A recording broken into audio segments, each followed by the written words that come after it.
नमस्कार, आप देख रहे हैं महानगर समाचार। मैं हूं आपके साथ श्वेता। तो चलिए रुक करते हैं आज की बड़ी और प्रमुख खबर पर। महायुति से नहीं मिला टिकट तो शरद पवार के चक्कर लगाने लगे नेता, बीजेपी गठबंधन में खलबली।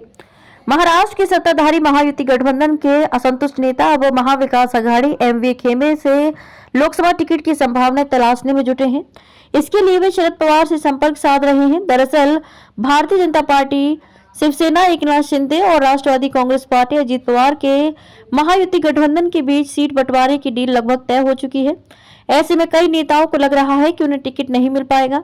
इसी डर से अब उन्होंने विपक्षी खेमे के साथ संपर्क साधना शुरू कर दिया है। बुधवार को भीड़ जिले के राकांपा नेता बजरंग सोनावणे पुणे में एक कार्यक्रम में राकांपा शरद चंद्र पवार में शामिल हो गए।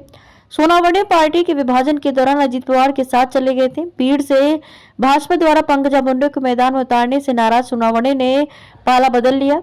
आपको बता दें कि महाराष्ट्र की 48 सीट के लिए लोकसभा चुनाव 19 अप्रैल से 20 मई के बीच 5 चरणों में होंगे।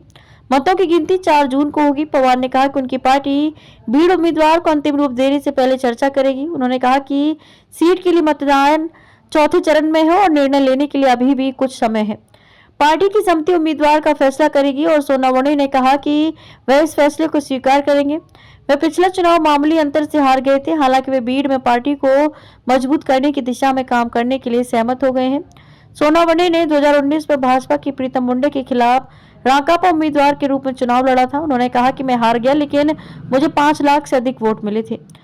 हाल ही में मेरे कार्यकर्ताओं को लगने लगा था कि उन्हें एनसीपी में विभाजन के बाद समान सम्मान नहीं मिल रहा है और इसलिए मैंने पवार साहब के साथ जुड़ने का फैसला किया।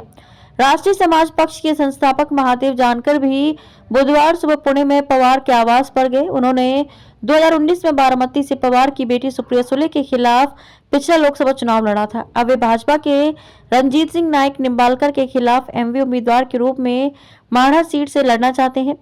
उन्होंने दावा किया कि शरद पवार ने उन्हें सकारात्मक रहने का आश्वासन दिया है। इससे पहले भाजपा द्वारा अहमदनगर से सुजय विखे पाटिल को महायुति उम्मीदवार के रूप में नामित किए जाने के बाद पारनेर विधायक नीलेश लंग के समर्थकों के एक बड़े समूह के साथ पवार से मिलने पुणे आए थे। एनसीपी एससीपी के राज्य प्रमुख जयंत पाटिल ने कहा कि एक तरफ सत्ता और पैसा है, लेकिन हमारे साथ लोगों की ताकत है, इसलिए कई नेता अब हमारे साथ जुड़ रहे हैं। खबर के अंत में खबरों में अब तक के लिए बस इतना ही। फिर होगी आपसे मुलाकात ऐसी ही बड़ी किसी खास खबर के साथ। तब तक के लिए नमस्कार और देखते रहिए महानगर समाचार।